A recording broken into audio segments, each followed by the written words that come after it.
friends show up to encourage him.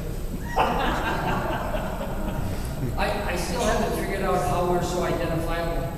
Maybe Nancy can help me with this. I was just walking in the Capitol for a meeting with the governor, and somebody said Republican slime, and I was trying to figure it out. I hadn't had any pins or badges on. I guess it was the suit, maybe. Maybe that. Well-dressed, yes. Just take the well-dressed. Need a tie-dye shirt. I should have worn a tie-dye shirt and maybe had a cigarette hanging out one side of the mouth. But anyway, so we go in, and the governor unveiled what his plan was going to be to turn the state of Wisconsin around. You couldn't hear a needle drop in that cabinet meeting. Because what he laid out for the entire state of Wisconsin and laid out his marching orders for the cabinet was exactly what he said on the campaign trail for nearly 3 years. And that's why I'm proud to serve this governor, and why I'm so proud to say that I can identify with everything that this man has done. You know, I am so proud of him, I can't find a place to disagree with him. I'd have friends stop me and they'd say, "Oh, you think the governor's going too far?" And I go, "No, he's gone far enough." But let me talk about the governor's budget in relation to local government, because that's where I have the most experience.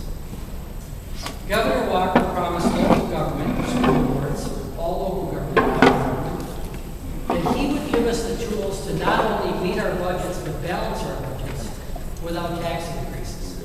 Well, that's a pretty big promise to make to local government. And you know what he did?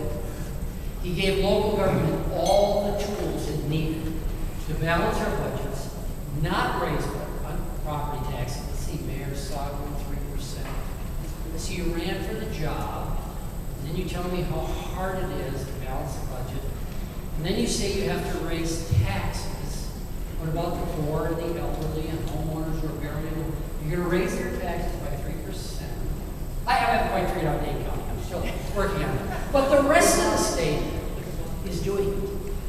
And they're doing it without raising taxes. And they're doing it without excessive borrowing.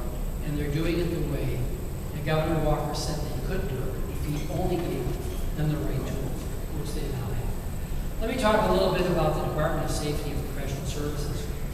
We've merged the Department of Commerce and the Department of Regulation and Licensing. We touch every single life and soul in the state of Wisconsin. If you fill up your gas tank, we regulate that. If you go to a beauty parlor or a barber or a doctor or a dentist, we license and regulate those industries and those professions. In fact, over 130 professions we regulate, and over 450,000 license holders in the state of Wisconsin. One of the things that we were tasked with, and I'll go back to this retreat, cabinet retreat that we had just weeks into the governor's new administration. He got up and he said to us, he said, "You know what?" He says, "I want you folks." He said, "I don't need y'all campaigning for me. I don't even need you donating anything to me." And he laid out a whole bunch of things politically, he said, that he didn't want us to do. He says, "What I want you to do is do a great job, and that will be what I'll be able to run on to get reelected in the next campaign." And that's what I believe I'm tasked to do. Help them create those 250,000 new jobs. Help them strip away the regulation that's just holding back business.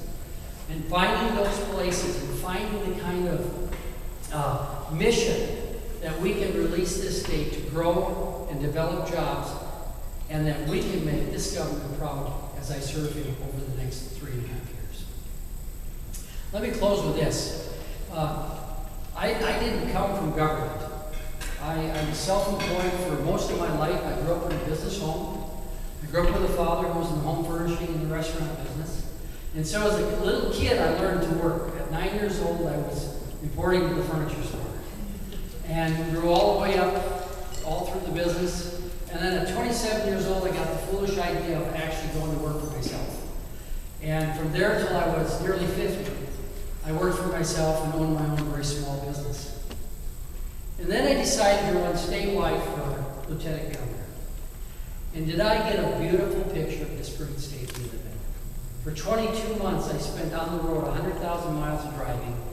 I say I know every dance hall and supper club in the state of Wisconsin. and that's not an exaggeration. We've been in them all. And we've come back watching the sun come up over Lake Superior, coming home many nights.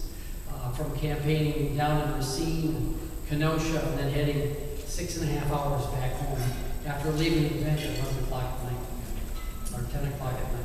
My wife is very social. I have to drag her out. But then she sleeps in the car on the entire drive home. So she says, oh, I just love these events. Oh, why didn't you pull me out there at 12 o'clock at night? I said, because you'll be snoring for the next 6 hours. This is not fair. But during those 22 months, I got to meet a lot of great people. And I want to talk about Dane County Republican. When a candidate comes to a county, and I campaigned in 63 of the 72 counties. As you know, in some counties, we do not have party operations. In fact, there's some new organizations that don't. But I was in 63 counties. I dealt with 63 chairmen, treasurers, vice chairmen, all the different members of the Republican Party. And I'm going to tell you something. Mike and Angie Hurl are two of the nicest chairmen and chairmen's wives that I have met in the entire country.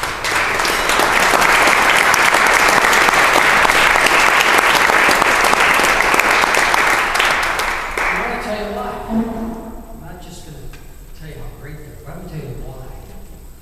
You know, when you're a candidate and you're trying to get your name out there and you're trying to advance your cause and you're trying to get votes, a party can either be very rude to you, they can put up roadblocks, they can make it very, very difficult, and they can actually make you feel terribly unwelcome, even if they have a hometown favorite. But you know what, Mike, Nancy over here, I remember calling Nancy the first time on the phone saying, can I come to one of your events? And you know what, she shipped me the information, told me when to come, said to be glad to have you come down. And I have felt welcome at the Dane County Republican Party every single time I participated in an event. And you know, that shows the character of this party. That you welcome everybody to come and give a chance at their message and try to get those votes and try to make some headway. And that's why I feel so comfortable around you folks. Because you didn't close the door, you opened it wide open and allowed me to come into your county and give my message and at least have a shot at those votes. So I want to thank all of you here at the Dane County.